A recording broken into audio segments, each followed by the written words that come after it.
Ladies and gentlemen, welcome back to another episode of 13 Cards Subject to Change, the podcast where you come get your wrestling news, your sports comparisons, and, Jesse's introducing the show. That means Zachariah isn't here.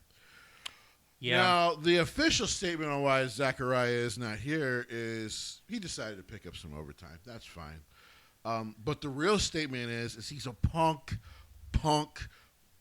That's what he is, okay? He got scared, okay? He got scared. He didn't want to talk about the news. He got scared, so he didn't want to show up. Let's just be real about it, Leroy. Let's just be real about it. Also, Leroy's here. Well, of course. You wouldn't. You could do it on your own, but it wouldn't be much fun. None of us would never do it on our own. No, yeah. I can give shit to Zach, and people can confirm and give him hell, but he's on a golf course. That's all I got to say. And, today's actually a little bit cooler out here than it has been. Not as smoky. And I think I heard the rain kind of got some of the stuff in northern Minnesota, so that's been nice. But that smoke was awful. All I have to say is with this, with our lovely big pond there, a lovely song, "Smoke on the Water." Yeah, there was. You know what? Let's get into Saturday night's main event. It was a fine event. They actually sold out Madison Square Garden, which I'm shocked. They're close to it. And ladies and gentlemen, because everyone thinks we're so unfair and we're always getting on AEW, well, today I'm going to get on WWE's lack of numbers for SummerSlam, and I will get to that, even though they are now up plus 10,000 or something for the 2 days.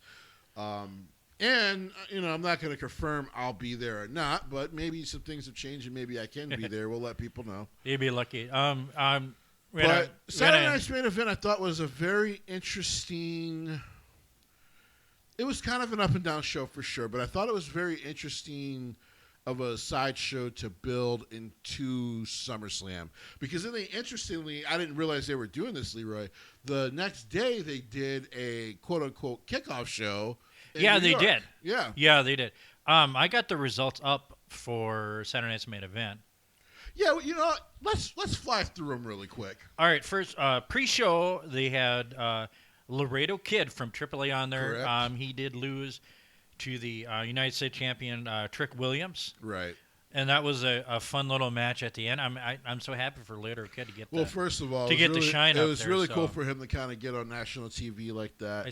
I keep saying that. Isn't that the second time he's been on? Yeah, I think it might have been the third. As I know, he wrestled Dom. He was also on a pre-show for a pay-per-view or PLE, but I can't remember which one. So I know he wrestled Dom too. Right. On the card. But he gets some shine. He is still mostly a strictly AAA talent, which is fine. But once again, proving they actually know what they're trying to do with that brand. It is a third brand. They kind of or a fourth brand. They treat it as such. It's treated with class, dignity, and respect. And a lot of their guys get some major shine. So I'm waiting. It's really cool. I'm waiting for Mini Vecchino to come up here. We'll see. It could. I mean, he's under AAA contract, so it could happen at any point in time. That kid is. I looked up. I'm like, I could not believe his age. I'm like, that's all I'm going to say. Right. He is incredible. To the main show. We had the women's tag team match. We have a new women's tag team, Fatal Influence, with a little help behind the ref's back. Fatal Influence, what? So I'm not surprised on this either. Well, first of all, congratulations to Fatal Influence. I think this is really cool for Fallon. I forget the other girl's name all the time. It's Fallon Henley and Lainey Reed. Thank you. I do want to say, though, sometimes you got to just go with live TV. We've talked about how we've talked with some of the greats of the past about live TV, working for Vince, working for Eric Bischoff, all that kind of stuff. And sometimes you just got to go with it. It was so clear there's no way Jessica could have not seen JC Jane. She was kind of right in front of her eyes. But I'm guessing it was poor execution on JC's part. These things are going to happen. Wrong spot at the wrong time. Right. Probably we're supposed to pull Paige from behind, so that way, at least it looks believable that Jess couldn't have seen her, Jessica Carr. But listen, cool that we got new champions.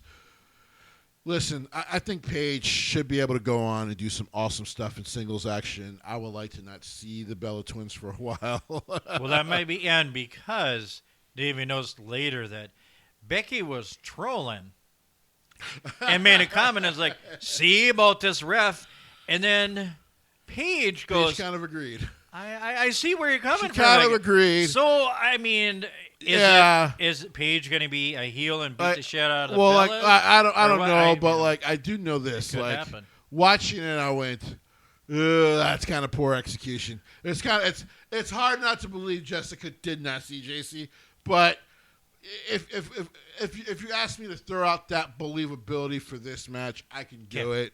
Not that big of a deal. And I haven't finished watching all AEW, the first 3 episodes.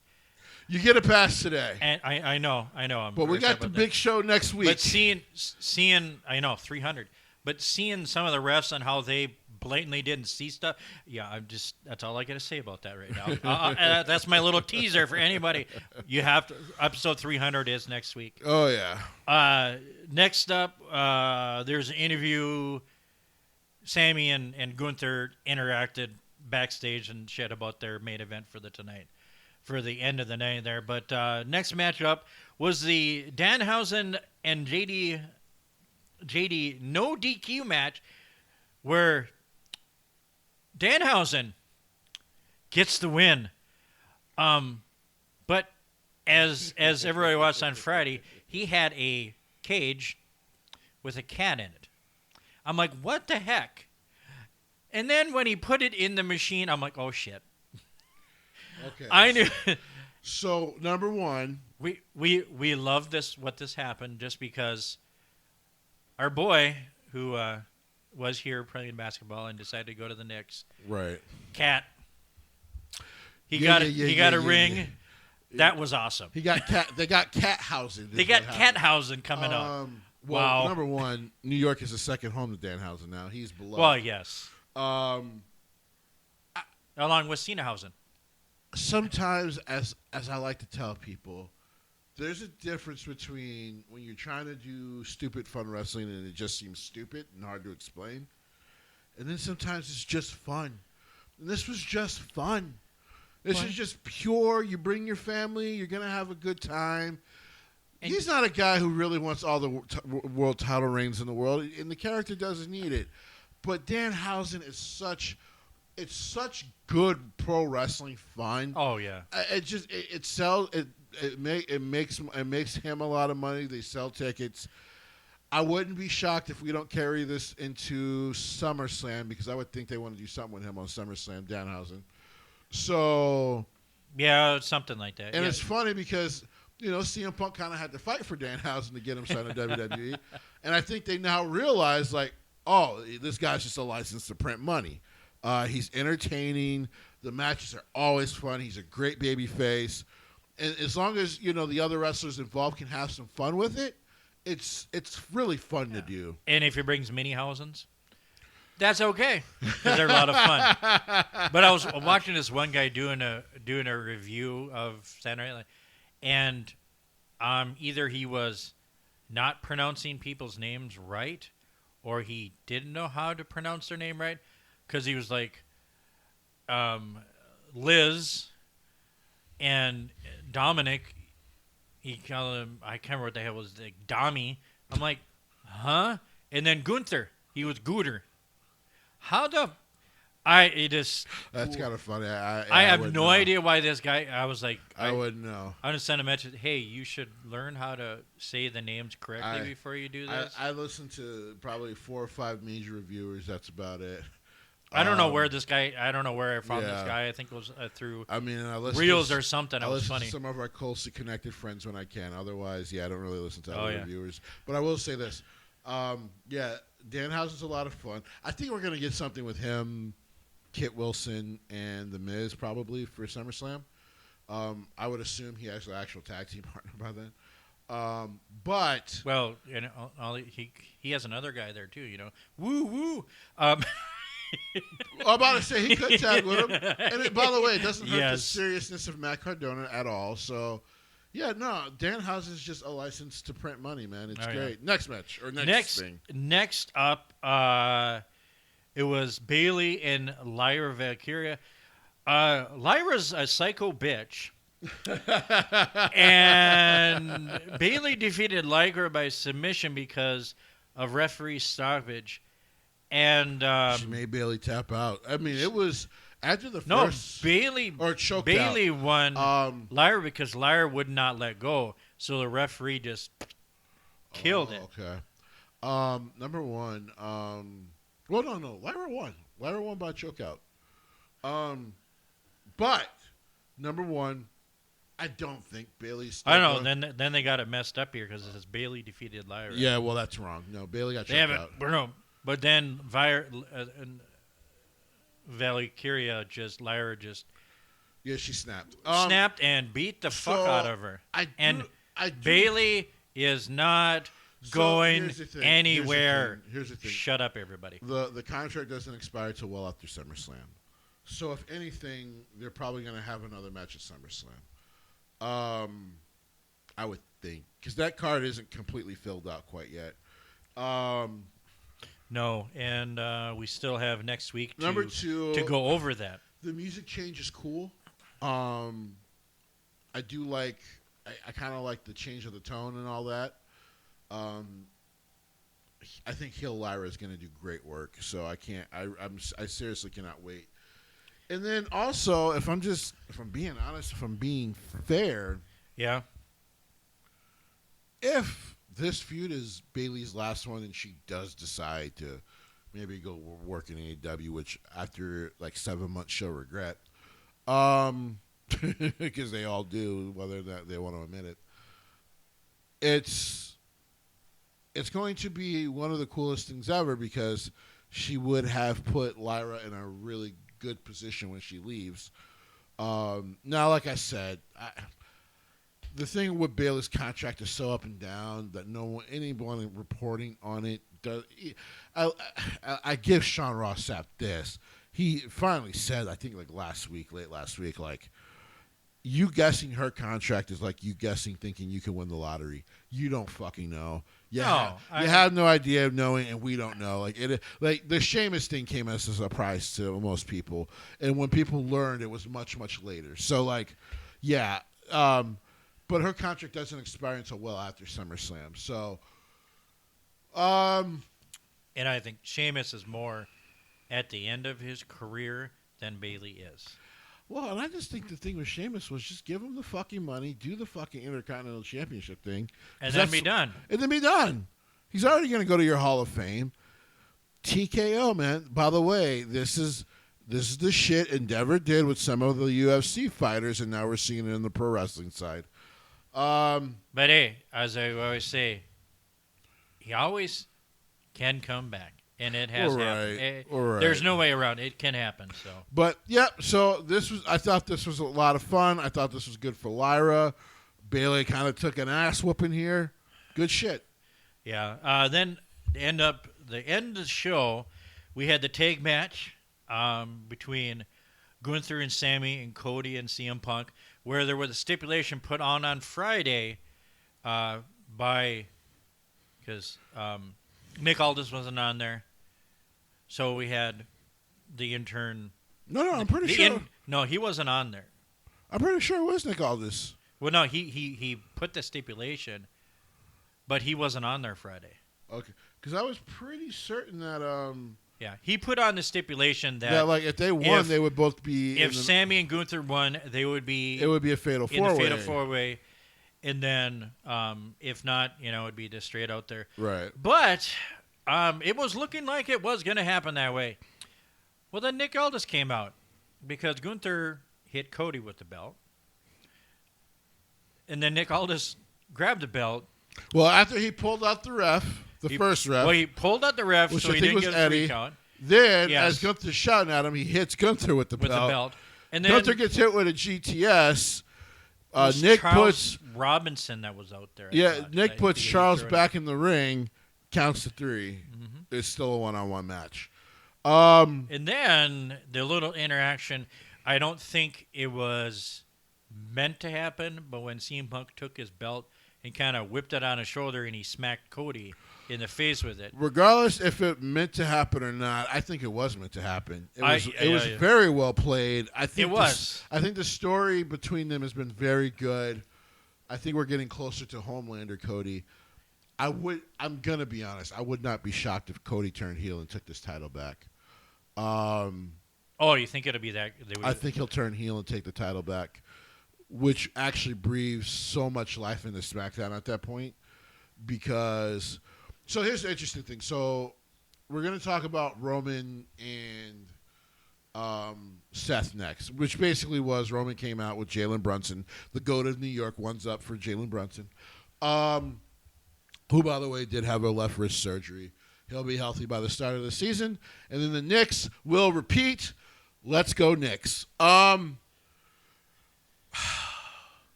segment itself was fine. A little bit of a repeat from SmackDown or from Raw a little bit. Yeah, it was. Yes. But that part I didn't really like. But except this time Jalen kind of got in the way, stopped the stomp. Seth got Superman punched, and then Tyrese Halliburton helped him out, which gets Seth booed because no one likes Tyrese Halliburton in New York, and we never will. Well, it's true, yes. But now let me tie all this together. Excuse me. So Roman did an interview, and he said, because I have believed for the longest time, this probably through Mania was his last year. Well, he just said, actually, I re-upped, and I feel good. I probably got another 3 years left in me. But then I'm going to hang it up. Because, by the way, in 3 years, he'll be like 44, 45 years old. I think he's 41, 42 now. So, if he is going to be around for a few years, because I get the sense they maybe want to end his career with The Rock. Is what I'm guessing they want to do. But I keep saying the title does not need to be on the line for that. Like it does not. No, it does not. You could do head of the table with him and Rock, and it does not need to have the title. The fact that Rock tried to implement that it did was fucking stupid. Yeah, he is 41 right now. Okay, so if he's got 3 years left, that interview has changed my perspective on this year's SummerSlam. Here's what I mean. I still think there's a 65% chance he's going to retain because I think Zilla's on his way. Oh yeah, it's a rumor. I don't know if he's going to be coming to the main roster. He might go to NXT, but they also might put him on the main roster. I think they might put him directly to the main roster. Oh, okay. While working NXT because he can probably do both. Yeah, I know. So is he going to be directly tagged into the bloodline or? So my thought is yes, but my thought is also Jacob and Zilla, I think, will be a part of The Rock's whole thing, right? Because it feels like they're about to do a major babyface turn for Solo, which is working right now. Yeah. So if that is he's the working case, with LA Knight, which is interesting. If that is the case, and by the way, guys, this is just my theory. Well, I still believe there's a 65% chance Roman retains at SummerSlam. There's also a chance he loses, and Seth beats him anyway, thanks to Zilla. And it starts to open up the thoughts of The Rock interfering in the family business, or what Roman perceives as the family business. Because, like I said, what I've heard is Rock will be available for next year's Mania in Saudi Arabia. It's just going to be such a weird fucking show. Yes, it is. It's going to be so weird. Anyway, just go to Wembley for two stadium shows, sell it out, embarrass AEW, and do that. I would have preferred to. Plus, at least here the shows would have been on during the day, which would have been great. So here's the thing. Son of a bitch, what's the best way for me to put this? I I think a heel Cody and a babyface Seth as your champions coming out of SummerSlam makes WWE become very interesting. Now, they've been doing some interesting things, but I think it becomes very interesting again. Because I do believe, and Penta's had a great run, but I do believe Penta will absolutely lose that title in Minneapolis to Chad Gable. Oh, yeah. They do have 8 matches set for SummerSlam. But it's 2 nights. So I know. It is not full yet. It's not full yet. And let me see about the one. Did they... Also... Okay, yes, it is. It is updated. Also, I do believe that... I personally believe, like I said, these are my theories. I know I've been known as Stodamus on this show, but we'll see what happens. Another theory of mine, too, is it allows Triple H a little bit of a clean slate post SummerSlam to do some very interesting story shit, not just in the main event scene, but now you've got Sami Zayn as a main eventer. Yes, his title reign was short, but we all know the longer title reign is coming. It sounds like Kevin Owens is actually almost ready to go again. Oh, really? Yeah, it sounds like he's almost ready to go. Randy's almost ready to go again. And I'm just like, there's a lot of intrigue. You got Enzo and Cass on their way back. I'm like, there's a lot of intriguing shit that could be happening post SummerSlam. That's why I found, because here's the thing, Oba Femi will probably be, if anything. I don't know if that thing loosening up on the other end. Possibly. I'll fix it in a second. As long as you can hear me, that's all that matters. Yeah, I know. I just got to bring it up a little bit. So. But yeah, so as long as there we go. As long as because Oba will be on Raw for sure. Even though he's listed, he's listed as a free agent, so he can show up to any show. But I do believe he will take the title off of either Seth or Roman. He's going to be World Heavyweight Champion first. I know some people did not like the King. Do you think that's going to happen before WrestleMania? Or at WrestleMania? I think there's... I know, we got a long ways before we get to WrestleMania. Well, that's the other thing I keep telling people. We actually have... Post SummerSlam, I believe it's 8-9 months before we get to Mania. So we got time. But... there's a lot of interesting things you could do because clearly he's going to get crowned. Yes. I'm not so certain it doesn't happen at the Royal Rumble, which I don't remember where that is this year. Can you look that up really quick? I do not remember where the Royal Rumble is. I know it was in Saudi. I wonder if it's in New Orleans this year. Look that up for me really quick. Yeah, I'll do that. Royal Rumble 2027. So... coming out of Saturday Night's main event, I know of a few things. The women's scene is very intriguing, though it's funny they're gonna make an interim champion through a ladder match for the, I believe it's the WWE Women's Championship. Yes, it is, because Rhea is... Of course, she's hurt, so we're not gonna strip her of the title. We'll just have an interim champion until she comes back. Which is just fucking weird. Just she can't do it. Just she has to vacate. It's not a hard thing to just have her vacate the title. Whatever. Plus, you give a babyface a good reason when they come back of wanting to be champion again right away. Because guess what? They never actually lost the title. We're getting kind of lazy. Is what we're doing. And They have not confirmed where it's going to be yet, but a rumor is it's going to be in the U.S., could be in Arizona. Okay, so the other thing I'm guessing, you know what? We'll probably get the announcement at SummerSlam, because they're going to want to start building it and all that. Yes, well, yeah, officially. This year it was in Saudi. Next year it is headed back to the United States. They're still bidding and trying to find a home for it. A home for the Royal Rumble. You know, if they bring down the ticket prices, they can probably sell out both nights. They need to stop with the ticket prices. That's all I'll say. Yes, they do. But I will say this. WWE has a lot of very intriguing things going on. I can see a path. I can see where it goes off the fucking rails again as well. But SummerSlam, I'm definitely intrigued by SummerSlam post this show. Now, let's get into SummerSlam's tickets. So, do you want to do it now or do it next week? No, we'll do it now. Let's talk about the tickets now because we got to talk about the show next week. Okay. Because remember, the show is next weekend. No, it's not. The first and the second.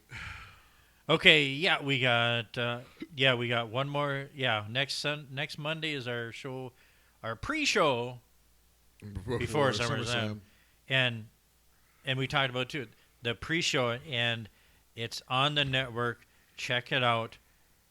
Nick Aldis and Gunther. Yep, that was just announced. That was announced because they beat the shit out of each other. The National Treasure is back. And Triple H said, "Hey, you're gonna fight." Cody did kind of did a heelish turn on that. Well, he didn't really do a heel turn, but we're getting there. It is. We're getting there. As they say, Homelander Cody is coming. Yeah, we're getting there. I want Homelander Cody, and I'm watching that, on Prime. Yeah, I'm behind. I didn't have Prime. I didn't watch that show. It starts with a B. Of course, Obafemi will probably be retiring Brock inside that cell. Oh yeah, they haven't officially said that he's going to retire, but yeah, that is going to be kind of a done deal, probably. That's going to be a killer show or match. Let's absolutely talk about these tickets. So, for those who don't know, because of course we're located here in Minnesota, but northern Minnesota, and the tickets have gotten more affordable. That's why I said there's a chance. I'm not going to promise shit. I know. We can make it down to Minneapolis in under 2 hours. I mean, there's a chance I actually might be able to make the show. It would be so last minute, though. I would probably make that decision by Tuesday or Wednesday next week. It would have to happen quick. If I can financially do it.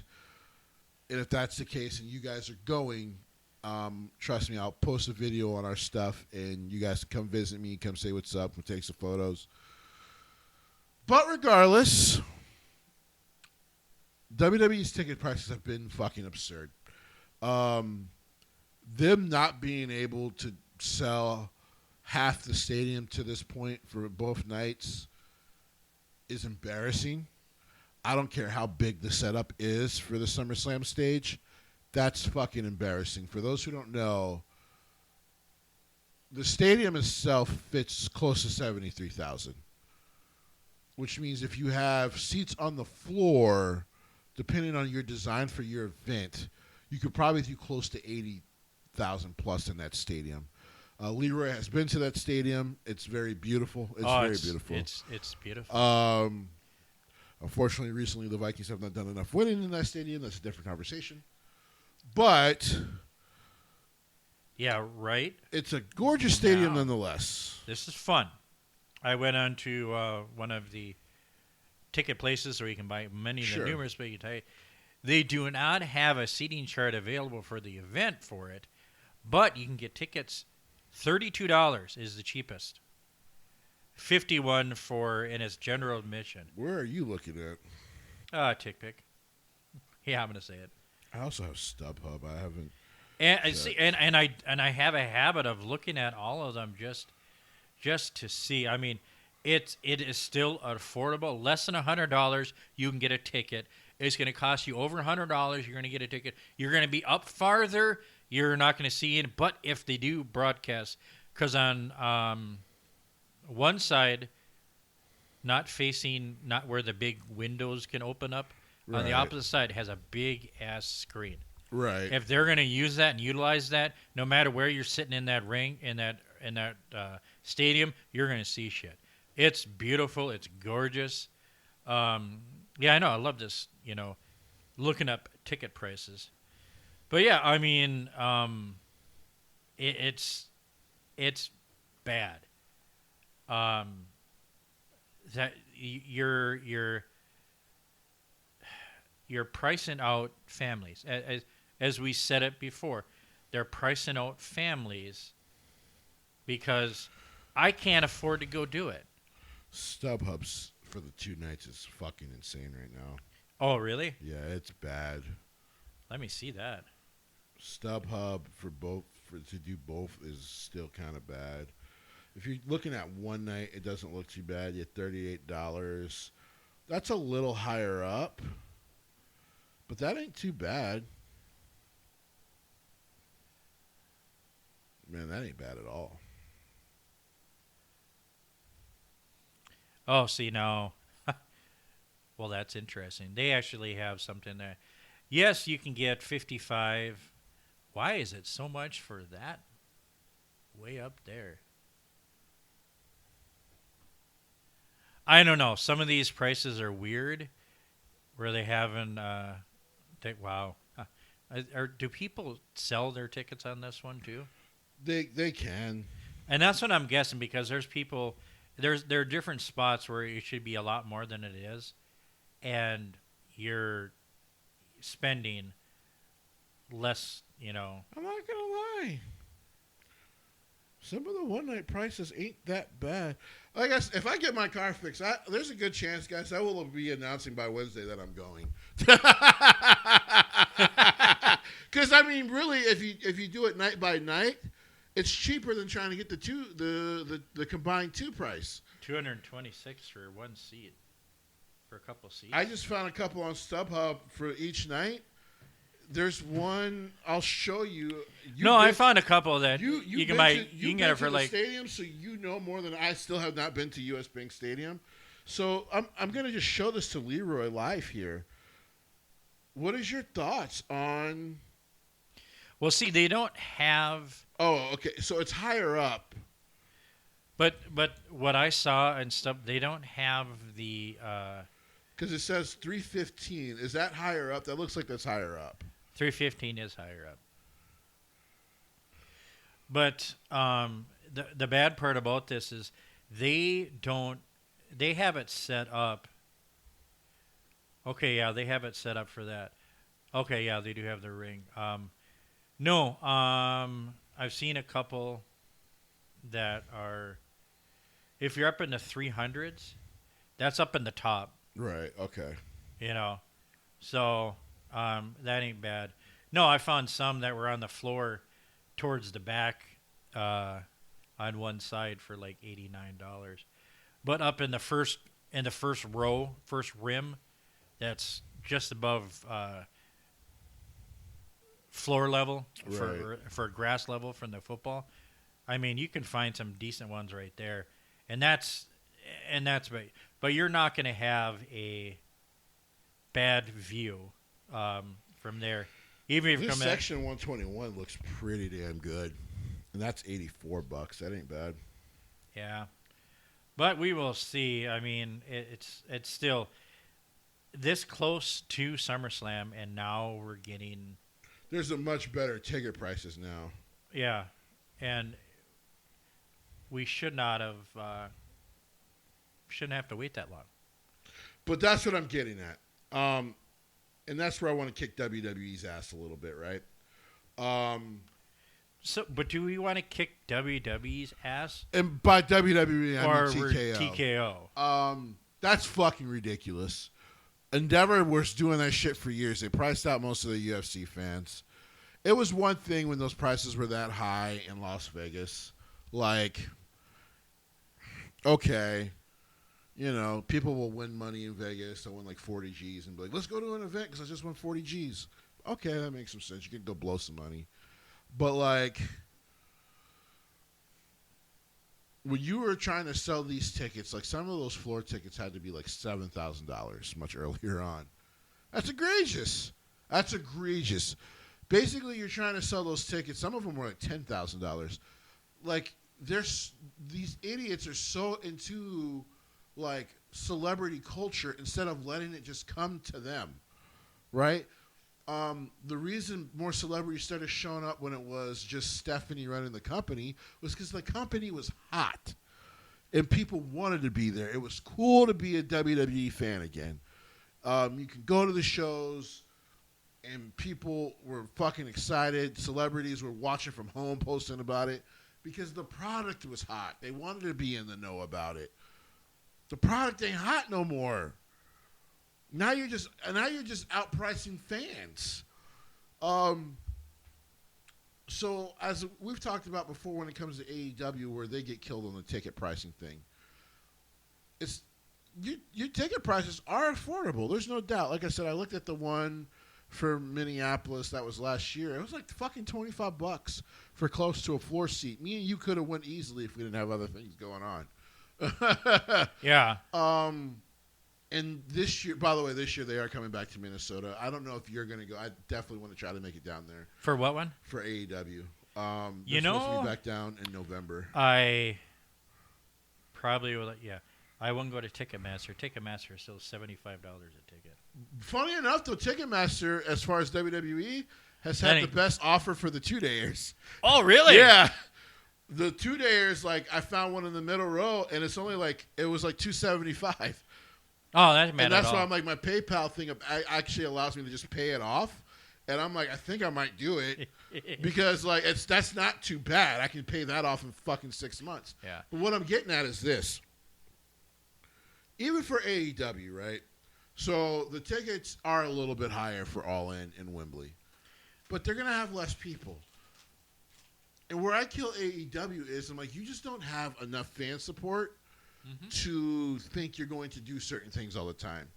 For WWE, your product isn't hot enough for you to be charging this much money just to get celebrities to come to all your events. Of course, FIFA just finished the World Cup. Congratulations to Spain, who won the whole thing.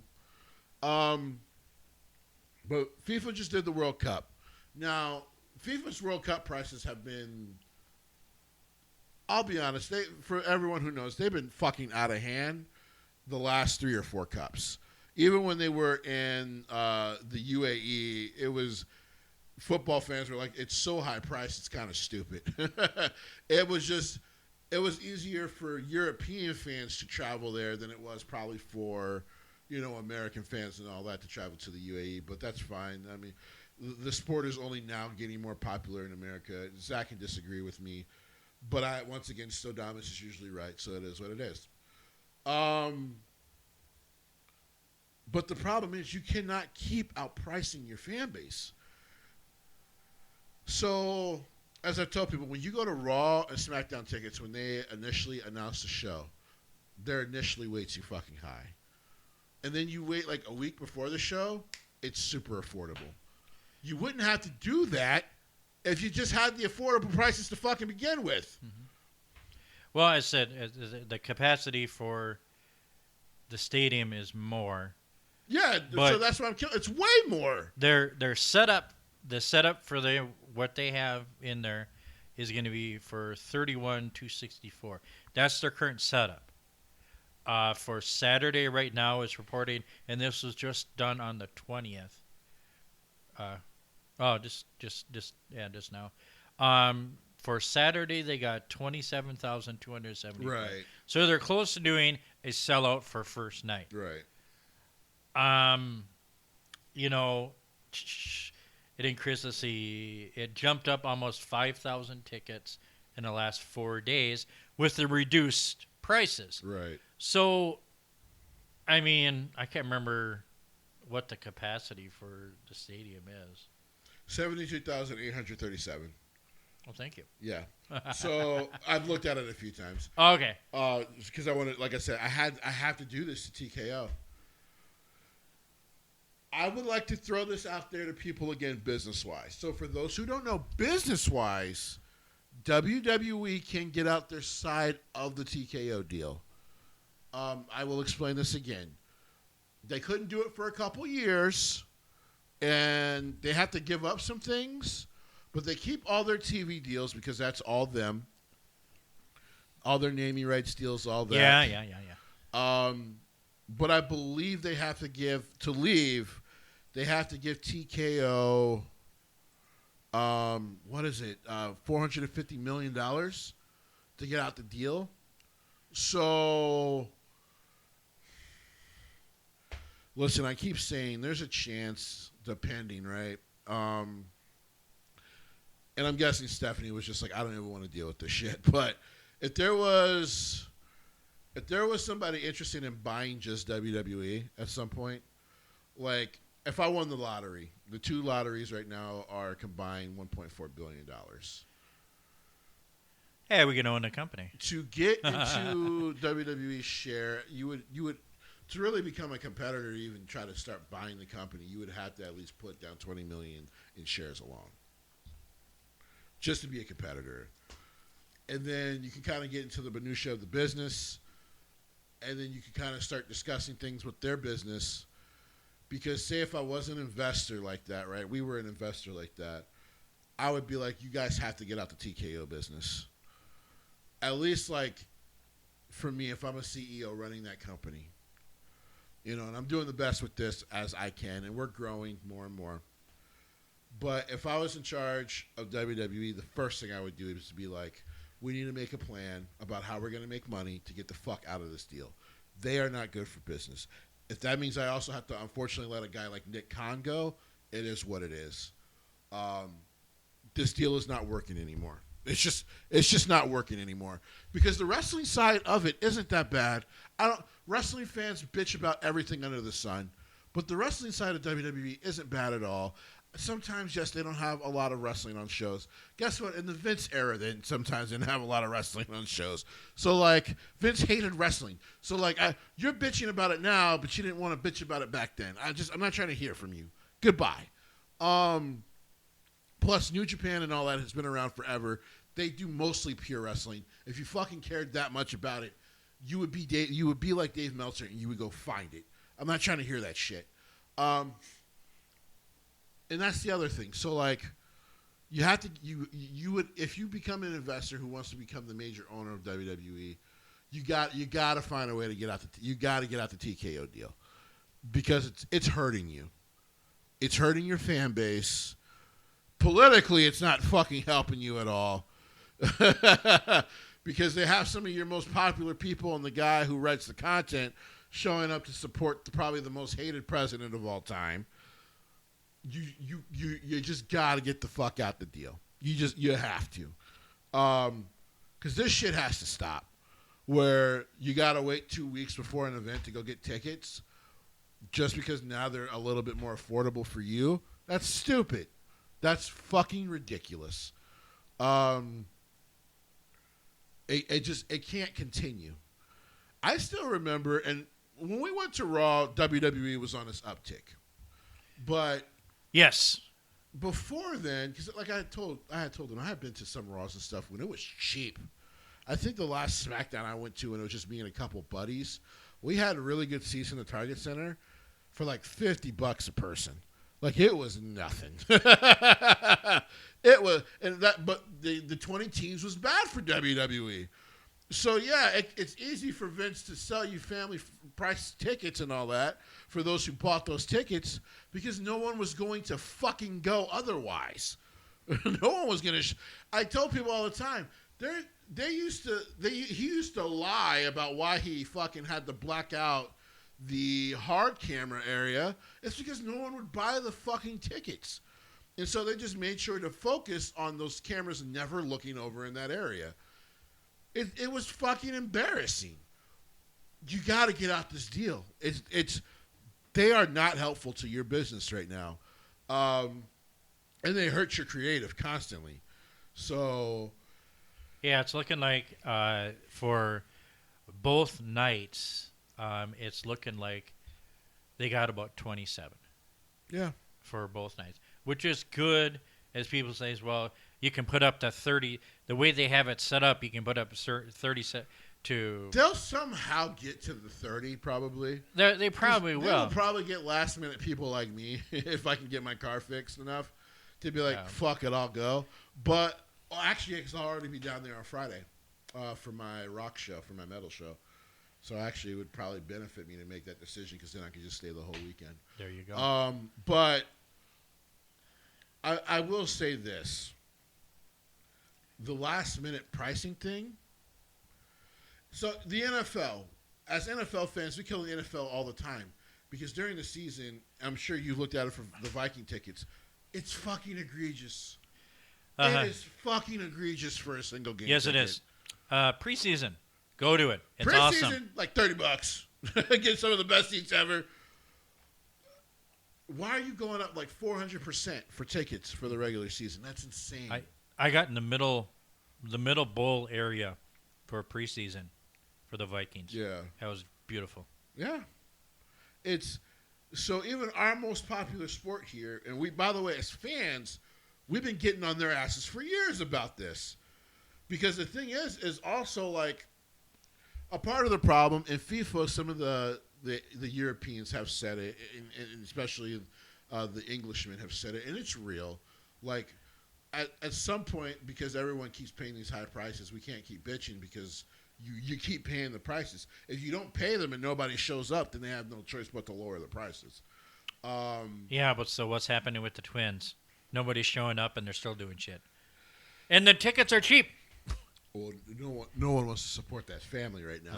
I can get free tickets, and if I get free tickets, I'll fucking go. I told people, I'm like, I actually might try to go to a game in late August because I think they have their series against the Yankees in late August. I'll have to double check that. And I'm like, shit, I might go because I could probably get the tickets for pretty damn cheap. Jesse, I probably could send you and get you 2 tickets to go. I could probably get high tickets and no one will be in the bowl and I'll just go down. Me and my uncle just go down. Through a certain app, I can get you a couple tickets for nothing, and then you could sit wherever the hell you want. Because that's how I did it last year. I'm thinking. So here's the thing: I've only been in there when my uncle used to work there, and that's when they were finishing building it before the first season in that baseball stadium. So I've actually still not watched a Twins game in that stadium. I do remember being in there on the ground though and being like, "Wow, this is fucking amazing." It is a nice, just like it's a beautiful ballpark. The Twins ballpark is beautiful. Yeah. The Vikings stadium, U.S. Bank Stadium, is awesome. I've seen all you guys' photos from inside. It looks amazing. And I love I can take my phone and zoom in. Zach will be able to if you can zoom in and see somebody's boogers for Christmas. But yeah, this shit has to stop. And as the Englishmen were saying, like in 2028, depending on where they have it, and they could have it in the United States again, because for FIFA, the easiest thing in the world this year for their World Cup was they didn't have to build any extra stadiums coming to America because we have plenty of them. Well, they said somebody posted they're rejoicing because, all the teams are back, then they can, redo their stuff. But they go say, hey, we can have them back in whatever year, and they don't have to go back to the same stadiums because we have 30 other stadiums. It's like FIFA. You could come back and you can do just the college football stadiums that can still fit about 80,000 people. Like you're gonna be fine. College baseball stadiums can fit 40,000. Well, it's fucking stupid around here. Here, Jesse. This one app that I have, and I'll show you. I'm not going to talk about it. Okay. I got 14,000 points. It's 200 points a ticket. Oh, wow, yeah. So I can get a few. Yeah. So like I can get you some free tickets. I mean, and I'll check when it is. I think it's at the end of August. I have to double check, but I think they play the Yankees, and I kind of want to go to those games. But yeah, it's just it's one of those things. And I'll say, hope your Yankees lose. Did I? I've lived in Minnesota so long. That's fine. I'm used to it being us called the cheaters, and that's fine. That's fine. Well, we have not had that good of luck against the Yankees for a long time. I know. Even though Zach says don't support the team. I hope they win. I just hope the people that own them go bye-bye. The team has been a middling team all year. Like, they're still in the playoff hunt. They're actually still in the playoff hunt. But, yeah, as far as ticket pricings, and like I said, we've gotten on AEW, but the WWE stuff, This is why they have to get out this deal, Leroy. It's just. Oh, I agree. It's depressing, and if you have thoughts of depression, if you have any dark thoughts, and you feel like you need to reach out to someone, use our great sponsor at BetterHelp.com.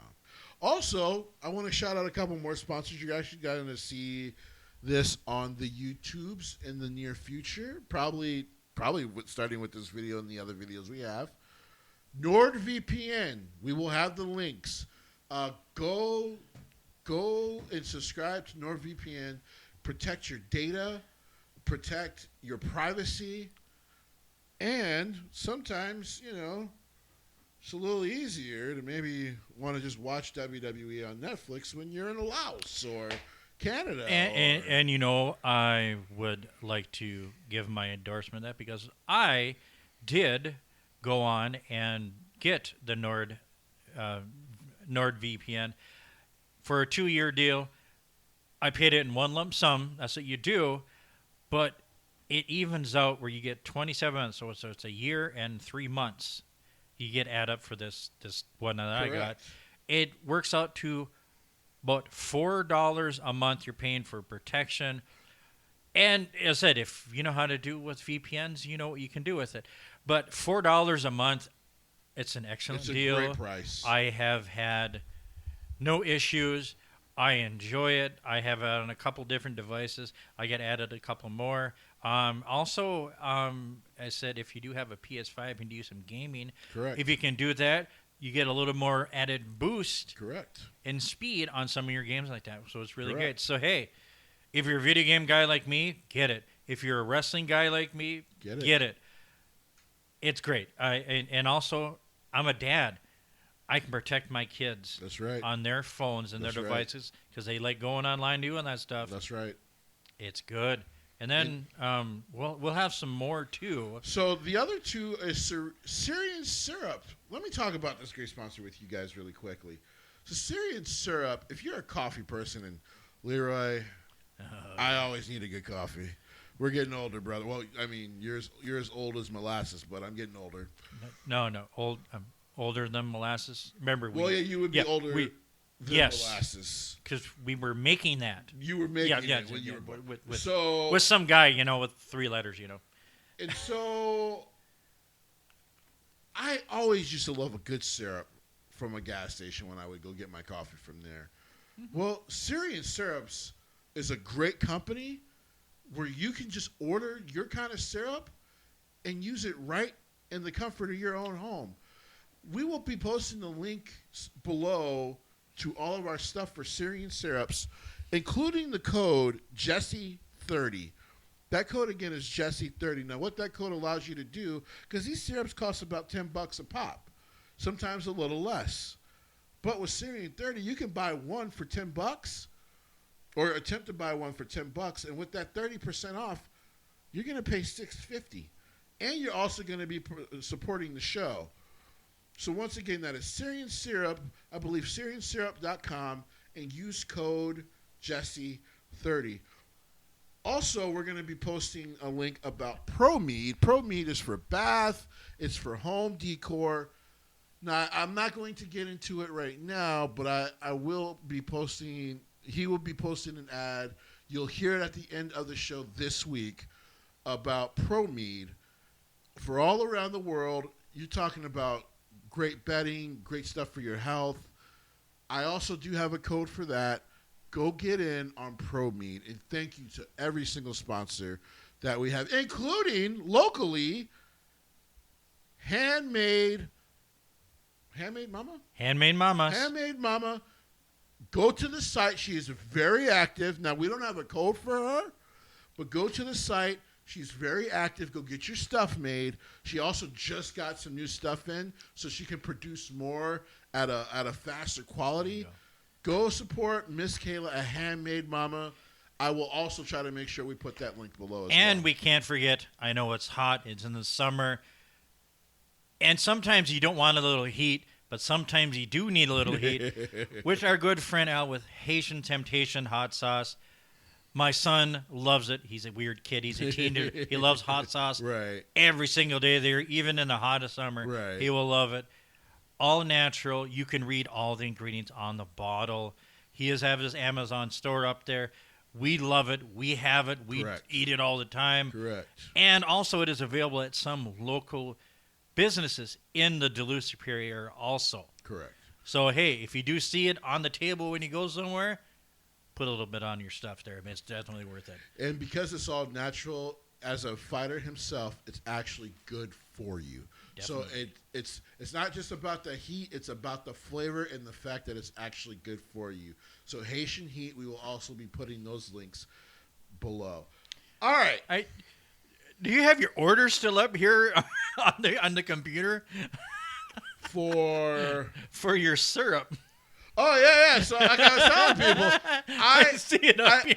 No, I already put one in, and then you're doing another. But I'm a coffee guy, so I'm telling you, Syrian syrup is a great product. I will put the link in the codes, and also, like I said, I will be recording some ads and stuff, so you'll see those on YouTube, TikTok, and all that.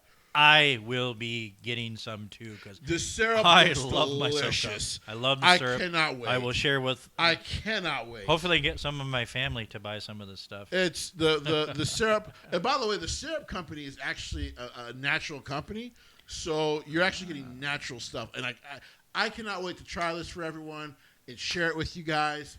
I think you guys will be super excited to buy it at that point. And you support the show. Just Jesse, like if you get NordVPN. Jesse, for an early Christmas present or birthday present, I have to go buy you a fucking coffee maker.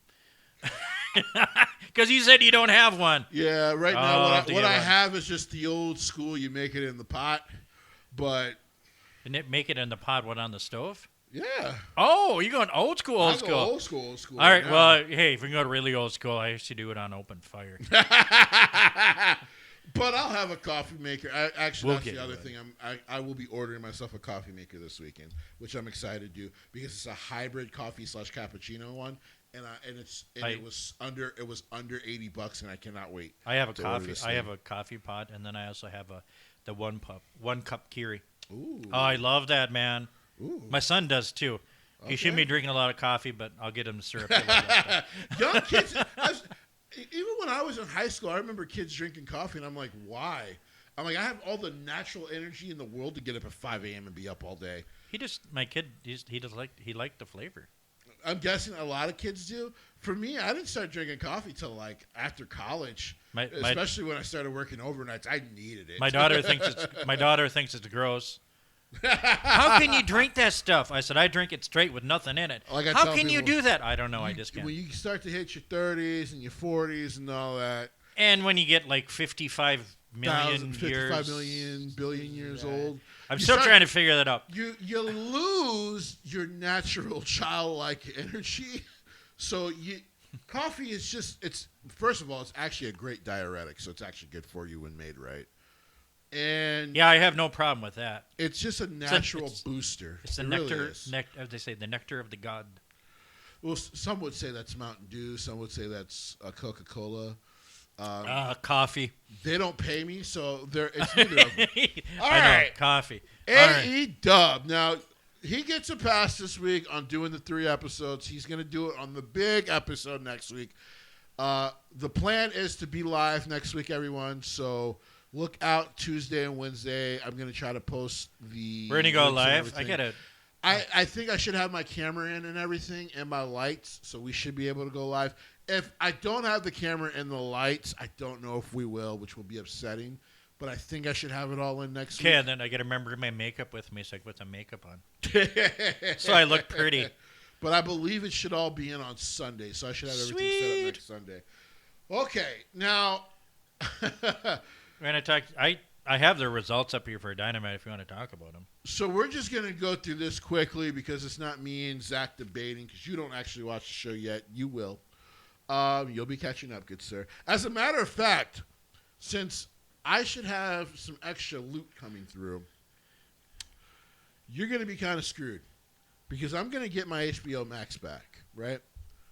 And I'm going to put you on it. I like getting screwed in a good way, not a bad way. And this is going to be dry with no rubber. Oh, my God. No lube, nothing. And this little spit helps. Then, at home, you will be able, because I'm just going to put you under my account. No, I'll be working when this is going You're on. going to be able to watch this live. No, I'll be working when that happens. At work.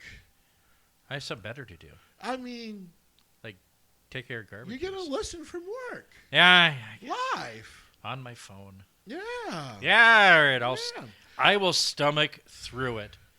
This show this week is what I would call a half measure.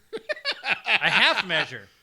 So there's some good build, and then there's some crappy, trashy ass AEW shit going on here. Well, they started out the night with a tag team championship match with Cage and Cope against Wheeler Yuta, the Death, and Daniel Garcia, the Death Rider, where Cage and Cope did retain. That was not going to happen. Right. And then as it says here, the dogs came out. This is, the second best dogs that we know in wrestling, because the other good ones are in AAA. I'm just saying. So, of course, the dogs being the son of a bitch, Fit Finley. Finley, yeah. And, of course... Because he has this shillelagh. My favorite cowboy. And then... though he's been doing more stuff in Japan. I'm forgetting all their names right now. I feel terrible about it. That's all right. The AEW dogs. Not the AAA dogs. I give WWE credit for this. They are trying to fix their tag division. So, also, I believe this past week on Raw, they had a promo for Big Cass. They also had the Raiders back on TV, the Viking Raiders. Yes, they did. So they're trying to fix this tag division on both main shows, and I appreciate them for doing so, because you could have saved yourself from doing that if you didn't release the fucking talent. But the Raiders are back, but the Creed brothers are still not back. I would think they start to because he actively talked about the fact that they got to do more with the tag division. They really do. Yeah, they have time. They are going to be able to do it. They're still having fun with Truth. Judgment Day is still around. Truth and Damian Priest are your tag champions on SmackDown. And he's dabbling down in AAA, too. Okay, so I do want to give WWE credit for that. The NXT tag division is great. And then the men's side. And then the AAA tag division is just as exciting as it's ever been. But most of them are in factions, so it works that way. And people are still bitching because, hey, WWE guys, the two WWE guys are the AAA champs. AEW's tag division is a fucking mess. I can't believe I'm saying this. And Zach's going to fucking be mad at himself that he missed the show this week. He'll listen to us. I haven't liked them in 20 years. I kind of miss the Young Bucks as part of this division. It was the same shit every week. But at least it was there. But at least there was a tag division. Yeah. And the oldest two guys on the roster are the tag champs. Am I right? This is an awful fucking run. Because once again, it's not the champs' problems. You got good champs. Christian are your champions. That's awesome. You got them to be champions again after like 17 years. You have no tag division underneath them. No, they don't at all. Without FTR, there is no tag division here that actually matters. So, yeah, to me, this whole segment is a fucking nothing burger. Next segment. Well, they have Andrade, and, Andrade revealed that he has MJF's ring. Yes. Which is fun. And he had a match against Jake Doyle, and he beat Jake Doyle. First of all, Andrade is probably right now one of the absolute best things on the show every Wednesday. What a blessing to get this guy back, even though he's the one who wanted to leave last time. You want to leave, and then he wanted to come back. For obvious reasons, Tony's proving his fucking issues. But let me say this. The fact this guy is not in the world title picture right now is a disservice to your world title picture. I can give WWE shit about LA Knight all I want. But as I tell people, he's clearly hovering around the scene. Oh, he is. I don't think the plans have changed for him. He's still going to win that title. When he does, he'll probably get like an 8-month to a year run. They're going to make sure it counts because they know he's not long for the business. After that run, it'll probably be another couple years. He's in his 40s. But, so, like... But you got to look at it, too, as like LA Knight, he's getting a match in SummerSlam. Well, he has Solo with him. Royce Keys is just starting. But they're going against the Usos and Jacob Fatu. Let's see here. The Usos is a former world heavyweight champion. And let's see here. Didn't Jacob have a couple heavyweight championship matches? Oh, yeah, he did. They're all in that scene. He's around. He's still basically hovering around Roman. And Solo, another one that had some championship matches under his belt too. So it's all there. I keep telling people, just because he hasn't got the title yet doesn't mean he won't.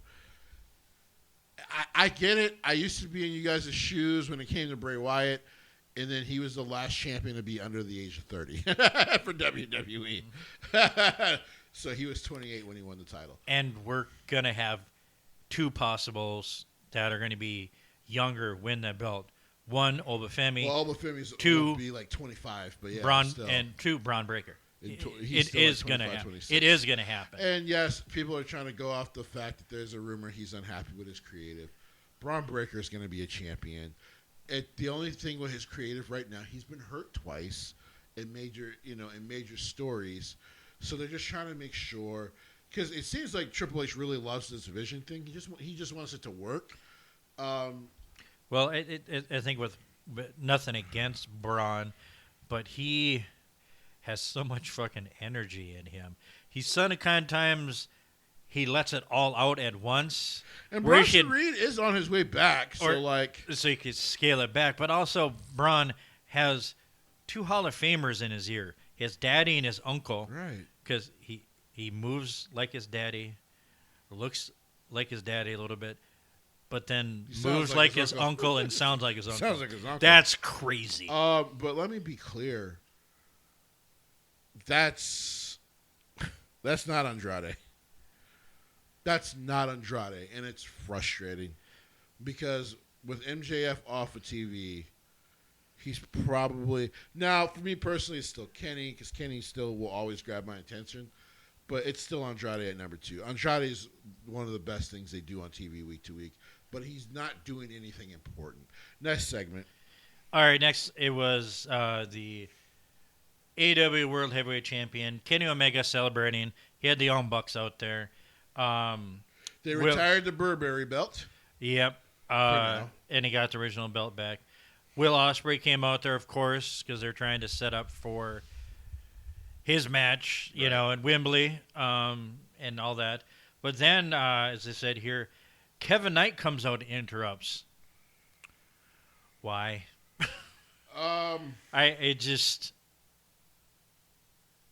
It's messed up. But I wouldn't have a problem with you putting this young man in this position if I believed you were going to do something with him. And I have no belief whatsoever that they will do anything with Kevin Knight in the next 2 years. So he can hover around champions, but it's one thing to hover around champions. If you're never getting title shots and shit like that, it doesn't matter. It's the one thing Triple H actually does really well with young wrestlers. When they're around the World Championship picture or a title picture, eventually they're going to become champion, and it's going to happen kind of quickly. I don't see that with Kevin Knight. You can keep challenging the main event guys, but it keeps losing to them. Mm-hmm. Listen, he's young. I keep saying with AEW, the biggest thing more than it's the booking, Leroy. It's the booking. Oh, yeah. Where you put your characters, all that. You're not benefiting this kid in a way where I believe he's going to win the championship in 2 years. I just don't believe it. Kenny said he's not going to do it. And then, he tries to go after Kenny for saying that shit, but then Darby comes out and jumps him. And so they're continuing this thing with Darby. That. Yeah, next segment. All right, got a match up there, where Brodito versus Aaron Solo, and Brodito gets the win. It was Aaron Solo, and it's so funny because it's Aaron Solo and then Nick Camarado. Yeah. And it's so funny that Tony Khan puts them on TV after all the AEW fans were talking shit about how they hadn't been on TV. Only for them, I think, to get beat in like less than 10 minutes. Let me be clear. Because Aaron Solo's been a conversation because of what Cody said about him approaching Fallon Helling or some shit years ago, whatever. And everyone thought Cody buried Aaron, and I'm like, that story doesn't sound like a burial. It sounds like a friend talking shit about a friend who failed to get a girl's number. Like, if that's how you took it, that's a shame for you. Like, he's not trying to bury you. Tony Khan already buried you, bro. All right. Once again, great tag team. Brodito, back at it. Glad they put them back together. Yeah. They still have not challenged Edge and Christian at all. Yeah. So it's not going to happen anytime soon. Like I said, this tag team division's a fucking mess. I mean, you still got the Nazi group surrounding the tag division. And none they of them do. are doing anything. Anything. Next. All right. Next, we had the International Champion Kyle Fletcher versus Commander, and of course the champ wins. And Takeshita comes out, takes out him, and then hey, guess who shows up? Okada. Why? In AEW, it feels like his booking is because I can. And you know what else happened too? Brodito shows up. It doesn't. Here's the thing. Yeah. You still have Kazuchika Okada under contract. He has not sniffed the AEW World Championship. We're still continuing this thing with him and Takeshita. And now we're circling kind of him. I mean, listen, Kyle Fletcher's trying to make the title mean something, and I appreciate him for that. I really do. I like Kyle. I really, really like Kyle Fletcher. Regardless how his career turns out in AEW or anywhere else, I like Kyle Fletcher. I like his potential. It's actually kind of special. He's a special talent. I think done under a different booker and stuff like that, it would be even better. He would feel like young Randy Orton if he was under a different booker. You would be like, dude, this guy's going to carry this company for years. Like, he's special. And everybody'd say, oh, you're going to say WWE? No. Not saying WWE. He could go to NWO. He could go to TNA. I think TNA would do an awesome job with him. If he went back to New Japan. Oh, yeah, New Japan, too. They would be like, you're a main event player now. Like, you're gonna be around our main event. We need you around. Which, by the way, New Japan, they do need it. Yes. Well, I know Zach had asked me, this week's going to be another busy week for me. I will try to do the video for you guys of New Japan and my thoughts of the last, I'll probably say year. Because the main event scene there is a bit of a mess. But, it's... I like the thought, if it was the match is going to be great. With these four, the match is going to be great. My problem is, and continues to be, there's no real reason. Right? Like, Chad Gable versus Penta is because Chad has never held that title. Remember, he never beat Gunther. And because he has such a respect now after everything he went through, he has such a respect for the Luchadors, so he has such a respect for Penta that he now really regards that Intercontinental Championship in a high form. So, and he'll be at home, and what a way to redeem himself in front of his daughter if he can beat Penta at home. So, like, that's the story. And by the way, yes, I know it's two baby faces, but guess what? It also makes that it makes it great in the way where you're going to be happy either way, but you'll be kind of sad. Where it's just like, damn, happy for Chad. Little sad for Penta, though. Damn, somebody had to lose, You get none of that here. Let's see here. Well, no, Penta's here. he loses his belt, but he still take a couple steps up to that other title. I would think Triple H elevates him after he loses. With him, I said, that's the workman's title. Because he has been the lightning rod with that title again, and it has been great on Raw. That Intercontinental Championship scene is great. It hasn't been that way. Gunther was great when he did his. Gunther was good because when it started, it was bad. Before that, the only person that actually was elevating and making that title worth it, it was The Miz. He did. I would have to think about all the Intercontinental Champions in the last 7 years. So I can't give you my answer on that, but right now. The Miz, and then maybe Seth there because Seth had it. But what Penta has done, yes, is what Kyle is trying to do. Mm-hmm. But now we're throwing the Takeshita Okada story, which really ain't really been much of a story, right into the middle of this title run. Next. There's stuff going on between Jericho and Tommaso Ciampa where Jericho said the Psycho Killer's coming. All I'm going to say about this is this.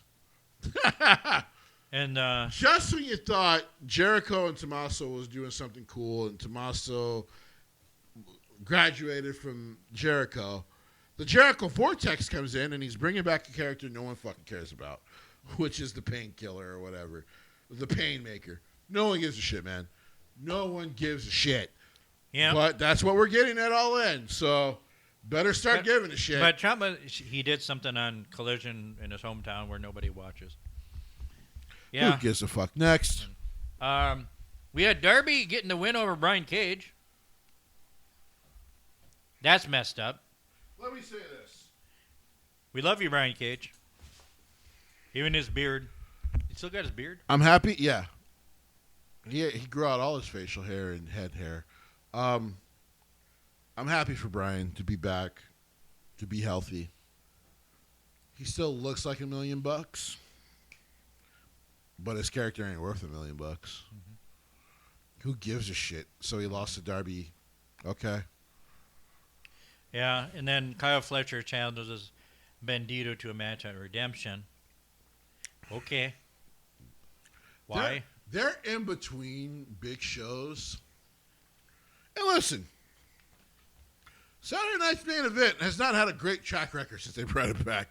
It's been half and half at best. Yes, it's true. Yes. But, and the last one was good. That's great. That's great news, right? Yeah. Hopefully they continue that stretch for WWE. But most of AEW's in-between shows are fucking horrible. You put together title matches for fucking literally no reason, and you know that the challenger's not going to win. Who fucking cares? So, like, the big story coming out of Saturday Night's Main Event was because you had a feeling, okay, we're going to get Nick Aldis and Gunther, but damn, where does that leave Sami Zayn? Because now he's kind of out, right?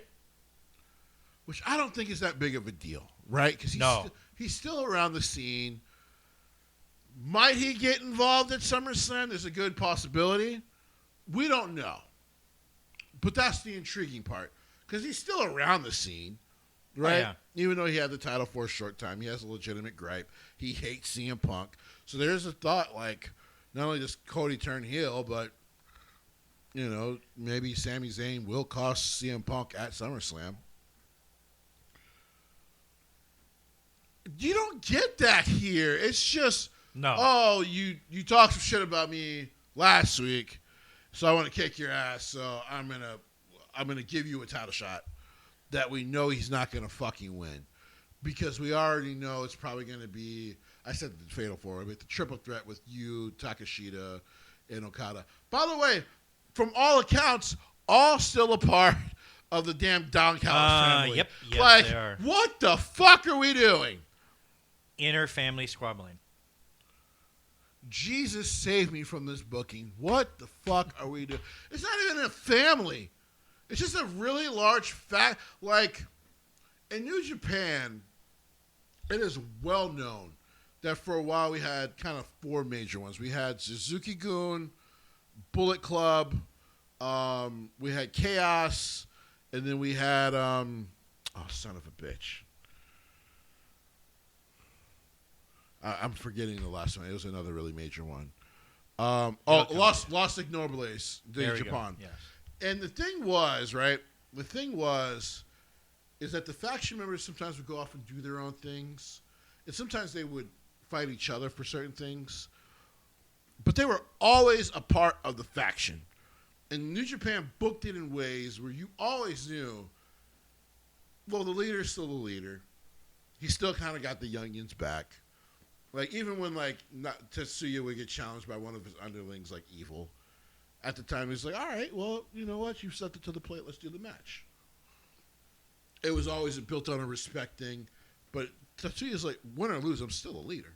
You might end up being champion, but I'm going to get that shit back. But I'll be proud of you because I'd rather have you be than anyone else. Same thing with Bullet Club. If I lose it to someone within Bullet Club, cool with it because we still got all the money. We're still taking shit from them. Fuck them. But it was still a family. Once again, the Don Callis family is just a bunch of niggas together in a group. There is no cohesion. There's nothing. And in this case, like 4 of them hate each other. So what the fuck are we doing? Andrade was the one to actually leave. Well, that just makes sense. And maybe he brought it to Tony Khan like, I should just leave the group because I don't think my character needs to be a part of this group. Yeah, that's true. So, like, yeah, it's a fucking mess, man. Next segment. Well, that's the last thing. Mercedes Moné was a women's match. 6 women. Willow Nightingale and Maya World with Han versus Mercedes Moné and Divine Dominion. And Moné and the Divine Dominion did get the win there. But hey, they ended their show with a women's match.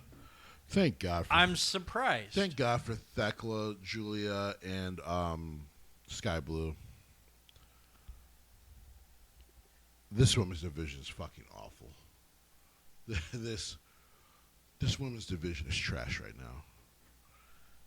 Let me be clear to the Sasha Banks fans, because I've seen you in my Twitter things recently. My ex. That's fine. That's cool. Really? You guys can be fucking mad at me. You can mention me on X and be mad at me. You had some people sliding your DMs there? Mad at me. Mad at me about Mercedes. How can a black man do this to her? First of all, she's worth like $250 million. She don't know who I am or any of you. That's number one. I love Randy Orton. You want to know what I'm not going to go do? I'm not going to slide in someone's DMs because I feel like they disrespected Randy Orton.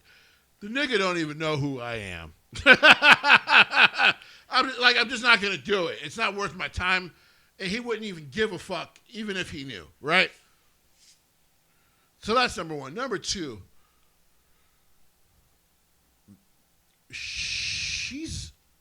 her character is by God fucking awful.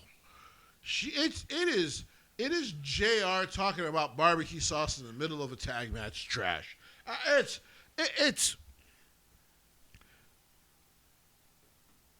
people are talking about this is the best heel work she's ever done. No, some of the best heel stuff she ever did was NXT.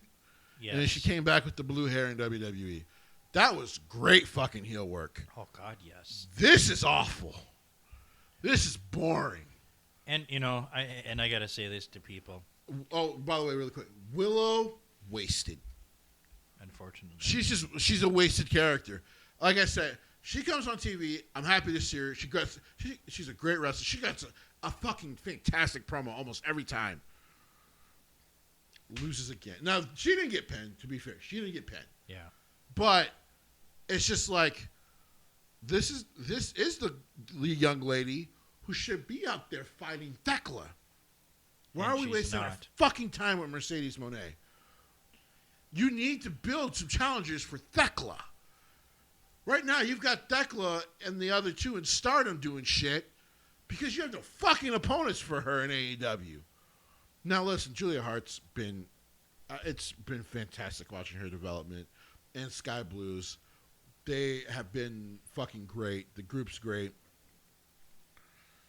But right now, the group is cohesive enough that like neither one of them is going to challenge Thekla. You know what I mean? Like the faction is cohesive enough. They understand they are the tag team. They do their own thing, but they support Thekla, which is fine. That's a good faction. I got no problem with that. You can raise all ships like that. But I'm like, Thekla has no fucking challengers. And unless like Toni Storm's going to come back and the baby's like a year old and she's good to go again, she has no challengers. If you're going to put her against Mercedes Moné, once again, Tony would be making the right call by having Thekla beat her, because I thought he'd made the right call by having Tony beat her, because I'm like, otherwise you did this belt collector thing. She has the titles, now what? Mm-hmm. Now fucking what? We got there, now what? But I have to say, all those people that are hating on you, I don't give a fuck. Because these people have to pull their head out of their ass. Okay, is Jessie saying something bad about Mercedes Moné because she is black? No. He is saying something against her because she is a trash character. It has nothing to do with her skin trash color ass or pro nothing. Wrestling character. It to my eyes is fucking garbage, because I know what she's capable of. Yeah. And see, this is the bad part, is if I'm talking shit about Kenny Omega, or like Zach has been talking shit about Hangman Page, is there anybody on him giving him crap because he was giving shit about somebody that's white? No.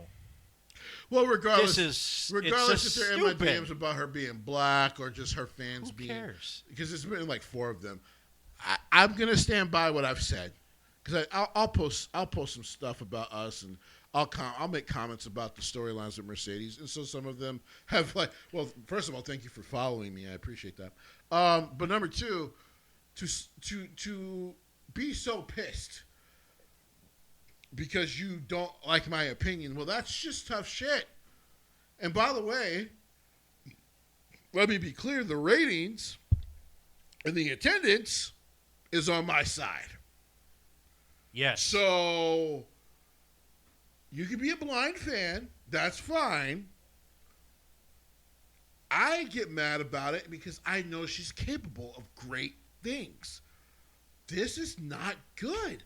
And there's a good chance she's going to challenge Thekla for that title. Well, she earned that match, I believe. Yeah, because of the Owen Hart belt, she's going to get the title. Because I think that's going to happen at All In. That match here's the thing with AEW, once again. The match is going to be fucking phenomenal. There's no question. Most of the matches in AEW on the pay-per-views are very good. The reason that starts to bore me as a wrestling fan, and I mean this shit, is I also watch the weekly television. So because I also watch what's supposed to be the buildup of weekly television, that's when I fucking start to get mad about certain things. Because it's not like when TNA started and it was just pure pay-per-views each week, right? If you were just paying for pay-per-view each week, and you know, you were just watching great matches each week, you'd be like, okay, well, you know, I just get my great matches every week. That's what they are. They're the great match company. That's fine.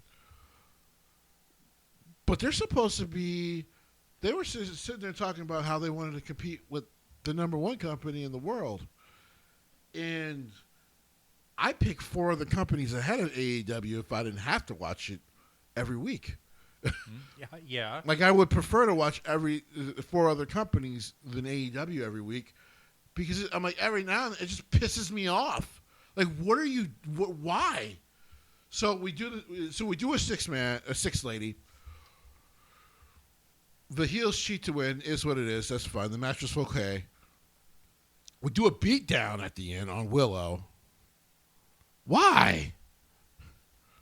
That's the only other fucking character that anyone cares about in the women's division right now. Oh, I know. With Toni Storm gone.